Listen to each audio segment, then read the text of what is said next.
అలా ఇప్పుడు నాకు చైల్డ్‌హుడ్ నుంచి విలేజ్‌లో అక్కడెక్కడ మనకి చాలామంది హిందీ యాక్టర్స్ తెలీదండి చాలామంది. అప్పట్లో నాకు చిన్నప్పుడు బాగా నాకు తెలిసిందేంటంటే, నాయకి నాయకుల నాయకి అది ఆ సాంగ్ అని. తర్వాత నుంచి ఖలనాయక్ అనేవాళ్ళు. తర్వాత ఎదిగే కొద్దీ ఆయన సినిమాలు చూడడం. సో ఈ సినిమాకి 'దుష్మన్' మీ అపోజిట్ క్యారెక్టర్ సంజయ్ దత్ గారు, బాబాజీ. సో ఆయనతో వర్కింగ్ ఎక్స్‌పీరియన్స్ ఏంటండి? సంజయ్ దత్ గారు ఫస్ట్ స్క్రిప్ట్ అనుకున్నప్పుడే అందరం యునానిమస్‌గా ఆయన పేరే వచ్చింది. అందరం ఒకేసారి ఇది అనుకున్నాం. అండ్ ఎట్టి పరిస్థితుల్లో ఆయనే చేయాలి అని ఫిక్స్ అయ్యి పాపం చార్మి కూడా చాలా కష్టపడి అప్పుడు వెంటనే దుబాయ్ వెళ్ళిపోయినట్టుంది. వెళ్ళిపోయి తీసుకొచ్చేసింది. నేను పూరి గారు అనుకుంటాం. ఆయన చూసినప్పుడల్లా ఆయన అసలు జీవితంలో ఏం చూడలేదు. He's like seen everything. So Ranbir కూడా ఒక సినిమా చేశాడు కదా. సో అసలు లైఫ్లో ప్రతిదీ గుడ్ బ్యాడ్ అగ్లీ అన్ని ఎక్స్పీరియన్స్ చేసి వచ్చాడు ఆయన. సో తెలియని ఒక సెయింట్ ఆయన. So and even in the film it's between me and him. So అది ఎంజాయ్ చేయాలి అంటే అవతలాడికి ఆ స్టేచర్ కానీ అది కానీ మా ఇద్దరి మధ్య సీన్స్ ఎంజాయ్ చేయాలన్నా సరే. సో ఆయన అనుకున్నాం అసలు ఇట్స్ దన్ ఫెనామినల్ జాబ్. సాంగ్స్లో ఎంత ఎనర్జెటిక్ పర్ఫామ్ చేయాలన్నా దానికి కావాల్సిన మ్యూజిక్.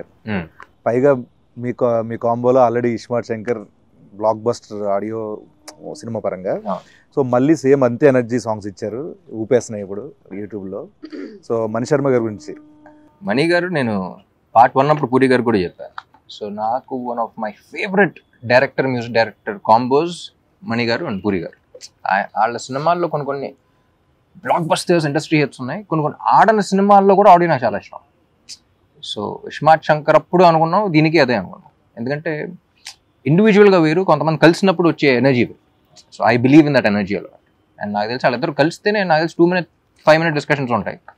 కూర్చుంటాం వాళ్ళు ఏం మాట్లాడుకున్నారు ఏంటి అని అప్పుడు చూస్తున్నప్పుడు కూడా జస్ట్ వెరీ స్మాల్ క్యాజువల్గా ఇలా మాడినట్టు ఉంటుంది. వెంటనే నేను సాంగ్ ఇచ్చేస్తూ ఉంటాను. సో ఆ సింక్ అనేది చాలా తక్కువ మందికి ఉంటుంది.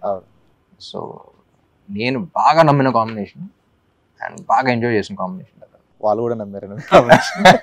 అండ్ మణి గారు is a legend basically. So ఆయన ఇచ్చే ఇన్స్ట్రుమెంట్స్ కానీ ఆయన ఇచ్చే బ్యాక్గ్రౌండ్ స్కోర్ కానీ ఐ థింక్ ఇస్మార్ట్ శంకర్ ఇచ్చిన బ్యాక్గ్రౌండ్ స్కోర్ కానీ సాంగ్స్ ఒక్కటే కాదు, బ్యాక్గ్రౌండ్ కూడా. ర్యాపిడ్ క్వశ్చన్ దీంట్లో ఒక క్వశ్చన్ ఉంటుంది అన్న, దానికి ర్యాపో వర్సెస్ డబుల్ ఇస్మార్ట్ శంకర్. అదే క్వశ్చన్కి జన్నత్ అండ్ కావ్య మీ ఇద్దరు ఆన్సర్ చేయాలన్నా. అలా ఆన్సర్ చేయాలంటున్నా. Who is more crazy, Rapo or double iSmart Shankar? Double iSmart Shankar. Who is more crazy, Jannat or Kavya? Kavya. I knew it. Who is more cute? I have to say Rapo because double Ismail Shankar is his character only. So either way, it's one person. Not to say Rapo. Ammo teliveina. Rapo is so cute and so refreshing. Refreshing. And not like. Meer cheppundana. Who is more cute, Jannat or Kavya? I think both. Like Kavya outside and the way you played Jannat also. I think Jannat was also very cute. The way she played it, very cute. Cute twist. So here you should just say Kavya because Kavya is only playing Jannat also. No, both.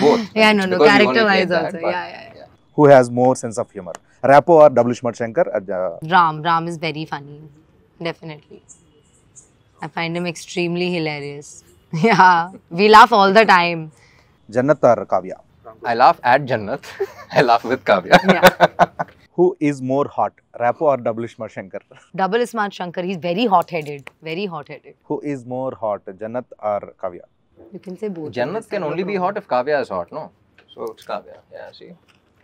Who is more smart, Rapo or double Ismaart Shankar? Rapo. Double Ismaart, I think he's more smart. Yeah, he is both. As both, he is double Ismaart. Rapo and him, because if it was not for him, he would never be able to portray double Ismaart and be loved by people. You know what I mean? So it's definitely Rapo and the way he plays it. And మీరు చెప్పండి, కావ్యనా లేకపోతే జన్నత్ ఎవరు smart? Jannat కన్నా ఈ అమ్మాయి smart actually. ఎందుకంటే జన్నత్ కొంచెం entertaining.